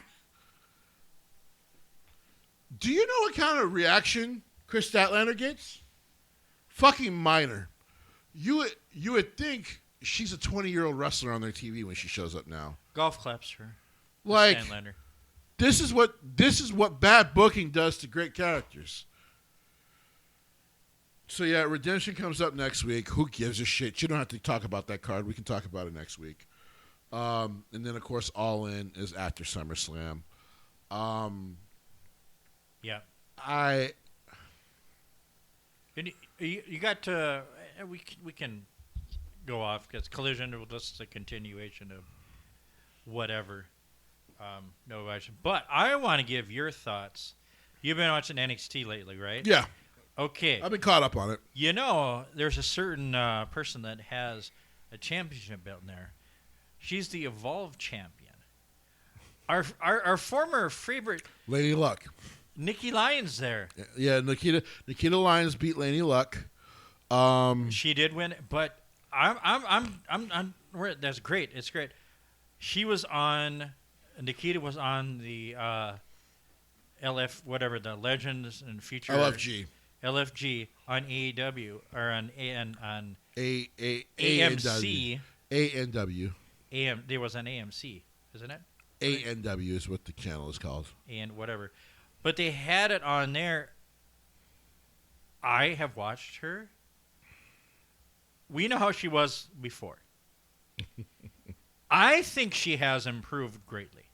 Well, I'm guessing... I'm just wondering about you, what you think. So here's the thing. I'm guessing she has... There's still a lot of faith in her because they haven't released her. It's been like 6 years now. Maybe longer. I think someone says it's almost been 10 years. Yeah. So they still have faith in her. Listen, I prefer that in pro wrestling. When you're a company like WWE, you have all the resources in the fucking world where just because you're not using a wrestler right now and you're paying them doesn't mean you can't rotate them in. I loved Triple H's original idea. TKO has clearly fucked that up. If I own the company, I'd be like, we're going to bring talent back because you guys can just rotate them in and out. And I would just rather pay them to sit at home, or maybe I would let them go work for independent companies on our dime to continue to promote us because then we just make more fucking money. Oh, what a concept, making more billions and billions of dollars. And then on top of that, you can cycle them in and out into your stories, and we can go from there. You can keep things fresh and keep things interesting. She's been wrestling since 2019, but 2021 is when she came into WWE. Okay, so it's been 5 years. So I mean, I do like her progress. I'm not as in love with her as I once was. Yes. When she was Thicky Lyons. She's still nice and thick. Nikki Thick. Oh, I mean, she's a beautiful girl. Don't get me wrong. She's a beautiful woman. But I see the one thing that it got so fucking stale for a minute. I was like, she's gonna get fired, and I can't blame them because I don't think she's improved. But I think she has been around Natty. I think she's got to be around John Cena now and trainings and shit like that. But I think her being around Natty, that I think is the biggest help. For me, I think the biggest thing you can do, like if I was going to be a pro wrestler, and I know I can go to Shawn Michaels' door and get notes, including constructive criticism. Oh, yeah. I'm going to bring a pad with me, a notepad. Shawn, tell me what you think I need to do. And then I'm going to go work on it. You want to know why? Because that guy was the GOAT. Oh, I know. So that guy gives me notes. I'm going to be like, all right, well, let me go do it. Let me go work on it. Let me go watch video on how to get better on this. And seeing interactions and different behind-the-scenes videos of NXT, all the ladies down there it's Papa Shawn. Love Shawn. Papa Shawn. And everybody's like, oh, he's just a dirty old man. I'm like, yeah, but he's really not looking. He's looking at him at one eye, and the other one's in the opposite direction. Listen, his one eye might every now and then look at booty, but the other eye is looking to the far east. So, like, it cannot or the look far at booty. west or the far north. It just depends on where it is at when he wakes up that day. Oh. That is true. Or if his wife slapped him in the head and he moves it. But regardless, like, yeah, if I'm a wrestler and I know I can go get notes for Shawn Michaels, I'm going to go get notes, and then I'm going to bug the shit out of my coaches, and I'm going to work my ass off to get better. Because I'm like, Shawn Michaels is right fucking there. So Shawn can give me some pointers. AJ's in there every now and then giving me pointers. I'm taking them. Let's fucking go. I can get Cody Rhodes and And every now and then a Roman Reigns and CM Punk's like, hey, you should probably work on this. Really like how you're developing this character. Undertaker telling me these things. All right, let me go. I'm going to work my ass off. And I'm going to get there. Because those are some of the GOATs. And I love them. And I want them to be like, man, proud of you, dude. Like, I know we gave you some criticism, some of them harsh, but, man, you've always just worked your ass off. Like, yeah. I want to be great, and I'm beginning to learn from greatness. Then I need to go be great. But yeah, no, I'm first of all, I'm happy for her. They just need to sign Lanie Luck at this point. Yes, yes, they do. We're taking too long with that, and I don't like that. We need to get fucking to it because I don't even know if I would have her in NXT. Lanie's so good, I'd be like, so. Main roster?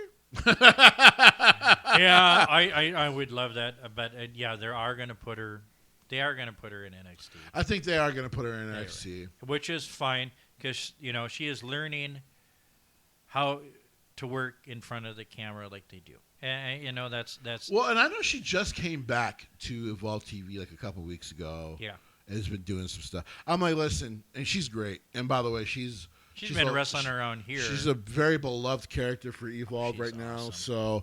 So she's doing great stuff. Yeah, I can't wait. Also, it sounds like Summer Brooks. Or, sorry, Brooke. Brooke, was it Brookie?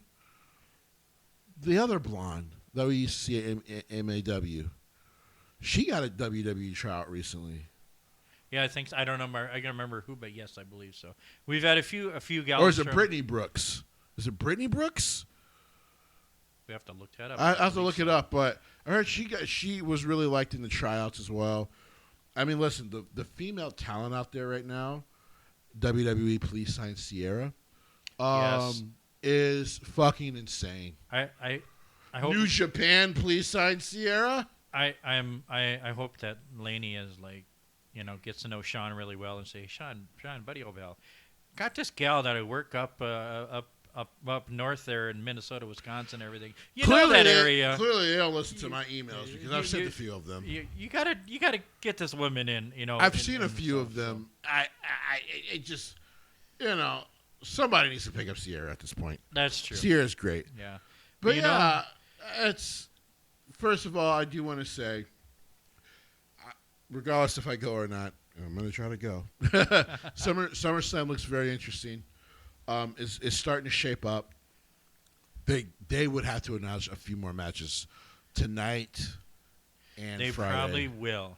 Yeah, because they have not finished who all is going to be in the women's ladder match. They still got a few components there, so right. Possibly some people from NXT might be on that. Right. The one. One of the new gals in NXT, Lizzie. Izzy? My lady, my 80s girl. Izzy, I don't know why I almost said Izzy Dame. Izzy Dame is out, but Lizzie Rain. Lizzie Rain, thank you. I really like her. She's kick ass. I like, maybe these are 80 things, but I love it.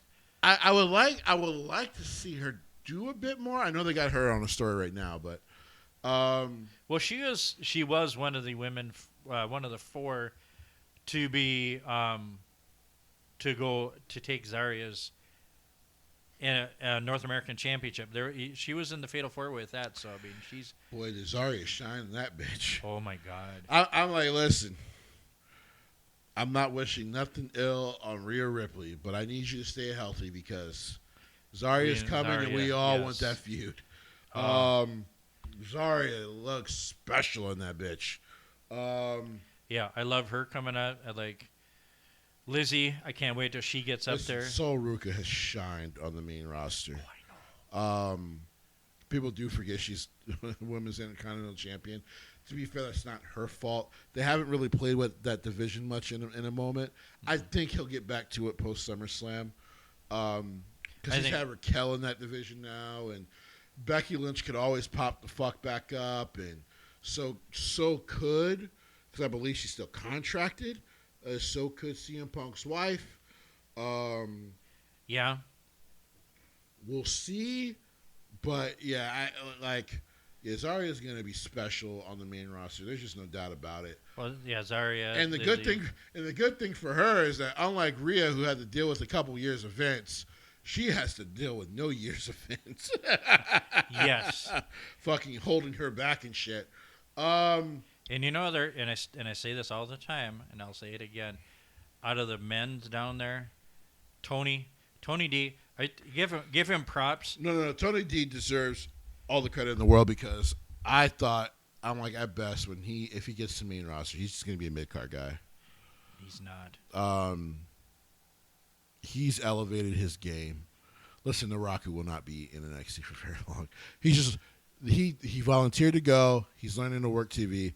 That dude's going to be a stud on the next level. And from last Tuesday, we did find out it's not smart and it's dangerous to be in the NXT parking lot. It's not good. They're going to have a street fight next Tuesday. It's never good to be in that parking lot. No. I wouldn't even want to wake up there as a fan. I'd be like, we need to drive away. Bad things happen in this parking lot. But I have to give props to Tony D. He's a new dad. Congratulations to him on that. Baby, which is awesome. No, Tony D has stepped it up, man. When they repackaged him after he lost a family and he came back, as I said, I love it. Right. He is great. The other person, one other guy, loved down there. They brought the female back from that group, didn't they? She's with the faction. The the dogs, right? No. She's with the other faction with Alexis King. That's right. Not Legacy, but yeah. Yeah. Fortune? I can't remember the name of their. No, Fortune was fucking I can't AEW. remember. It's bad. I watch it enough. I don't remember that fact. But yes. There's so much wrestling. I forget I know shit it is sometimes. But the other guy I've loved down there is Shiloh. Have you watched him? Let's talk about the possible Bray Wyatts. I am so fucking infuriated that they released Joe Gacy. So for those who don't know, he had been doing some promo stuff, which, by the way, apparently he was still working with Rob Fee. He was doing it on the side. Oh, okay, he was, He's going to be auctioning off some shit he said recently. That promo against Killer Cross was so reminiscent of old Bray. And I'm like, WWE, you gave up on this? And that's going to be, is in CZW? ACW. ACW is in? Okay, yeah. That's what he's doing it? Okay. ACW. Actually, that might be the same ACW here in Wisconsin. I'll double check. Because if it is, I might need to go to that show in October. So that's ACW. That video promo, because also he used the beginning of the Bray Wyatt song too. Yes, he did. From my understanding, it doesn't look like Redbeard has any plans. He's doing a bunch of signings and stuff coming up. Of course, Nikki is going to be doing the stuff in the UK with her husband for the two companies they just bought. No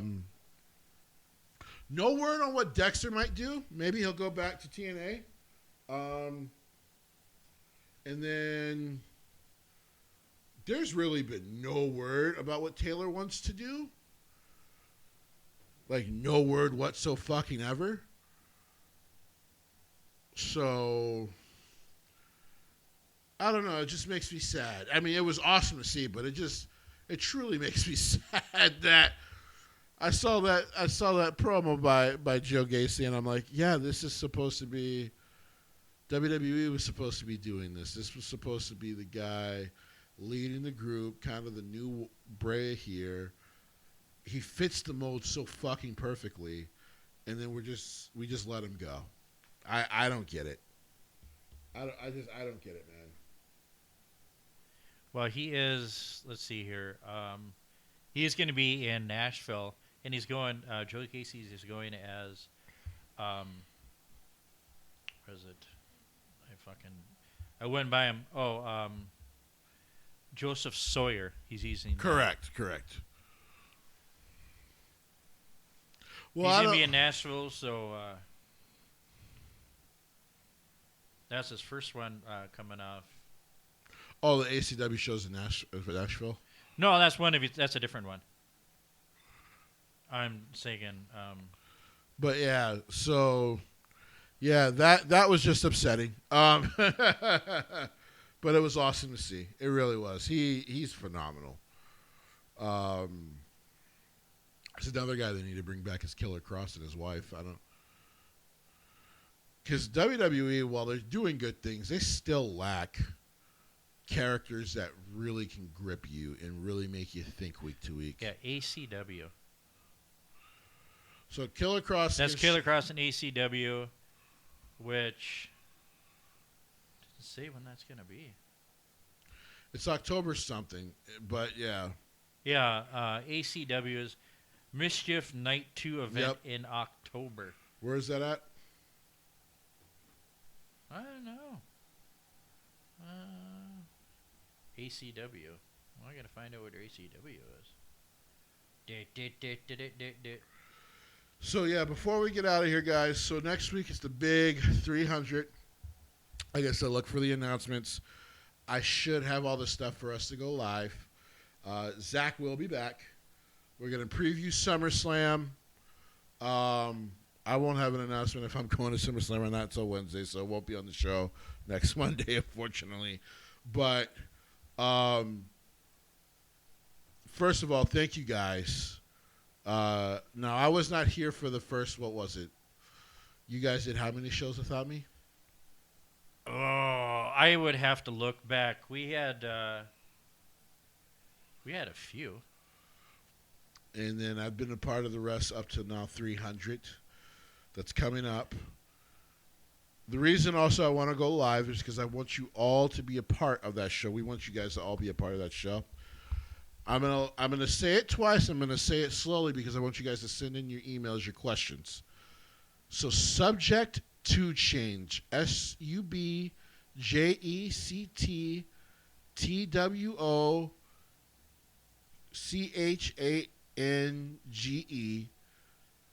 Once again, that's subject to change at yahoo.com. I want you to put in your email to us so we can decipher them. Questions about 300, and just throw us a question about the show. And we're not talking about the graphic novel 300. No, just throwing that out there. Even though it's great, if you want to ask us questions about that, me and Jesse probably can answer. I think Zach could do it. He's seen it. Well, he's seen it, but and just throw us your questions. Throw us questions about us, about pro wrestling. If you cannot join us live. Mm-hmm. And by the way, this is going to also be put out in text form in all of the platforms. But we want you guys to join the show starting next week. Feel free to ask us questions. Like I said, we're going to preview SummerSlam for sure. We have to because then it happens that next weekend. Mm-hmm. And we're also going to kind of talk about the future because we're still going strong. We got a couple events.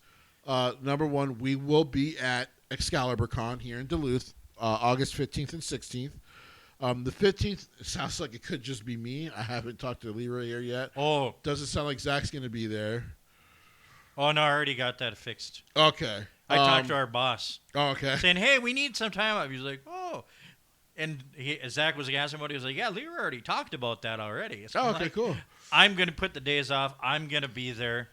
I have to be there. Saturday is when we'll be doing a show. We'll be on the road actually doing a live show, video and all. Audio and all, so it'll be a podcast. And I'm thinking Friday we'll just kind of do a meet and greet. It's just Saturday and Sunday. August 15th and 16th is Friday, Saturday. I don't think it is. Is it Saturday, Sunday? It is a Saturday and Sunday. So, you know what? Maybe I thought it was Friday, Saturday. Double check that. August 15th, 16th. You got a calendar right in front of you, buddy. Yeah, I know. I'm bringing it up. The 15th and 16th is going to be the third Saturday of August. Okay. And that's Sunday, yes. So, for sure, a show on the Saturday, and I think we'll just kind of do live meet and greets on Sunday. Well, we'll be doing both Saturday, and in between we'll have a... It'll probably be easier to do the show itself on Saturday, though. Well, yeah, we'll do that Saturday. Because then he can also help us promote that. But we will be there. We are going to be there on the Wrestlers Row here at the Deck Arena. Mm-hmm. So come on down.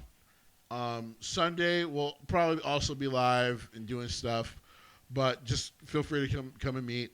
I'm hopeful maybe by that point I can guarantee we'll have some merch for you guys. I will have a couple of things down. All right. I'm going to try to get that merch ready by then. But hey, I just looked up that ACW. No, it's not around here. It's in your old background where you grew up in Poughkeepsie, New York. Okay. That's where it's going to be. Okay. On Saturday, October 17th. There's like 4 ACWs in America. That's why I was just like, I wonder if that's in Wisconsin. That's the one that's in New York. Gotcha. So, yeah. So, August 15th and 16th, we will be there. I will have an announcement probably by the end of the month about another potential big-time wrestling show in Minnesota we'll be at. Possibly doing a live show. I'm going to try to work out the details of it before I announce it. And... of course, we got show 300 next week. Remember, share the podcast with your friends. Go to the YouTube and subscribe for free. Also, we have interviews and other things on there you can watch. Nick Aldis, Kurt Angle, D'Lo. Just saying. Our good friend Darren Corbin. Yeah, who got you in the nuts. They also have some with... Why do you guys need to remind me of every single time? Sierra and Joey Avalon himself. It's a painful memory of mine. To be honest, I'm sure it wasn't, I'm not saying it wasn't painful, but it's better being hit in the nuts by that dude than kicked in the dick by your ex-wife. Figuratively. Well, yes. I do agree with you there. Because... I'm looking forward to Excalibur Con. It's going to be great. And do everything. We will have... We're not going to tell you what we're doing on the podcast when we record it down because, we want you to be there. We want you guys to come through. Yeah, and come see us and come enjoy. By the way, we're also going to try to have guests on the show that Saturday as well. So come and enjoy the show live. And also remember, patreon.com/13cards subject to change podcast. Another way to support us. Once again, thank you so much. On every other streaming platform that isn't Patreon, somehow I'll finagle it onto the YouTube one. But you will get the other couple of ads that we talked about today. But once again, thank you guys so much. The big 300 next week. We love you guys. 300. And we'll see you next week. Bye-bye.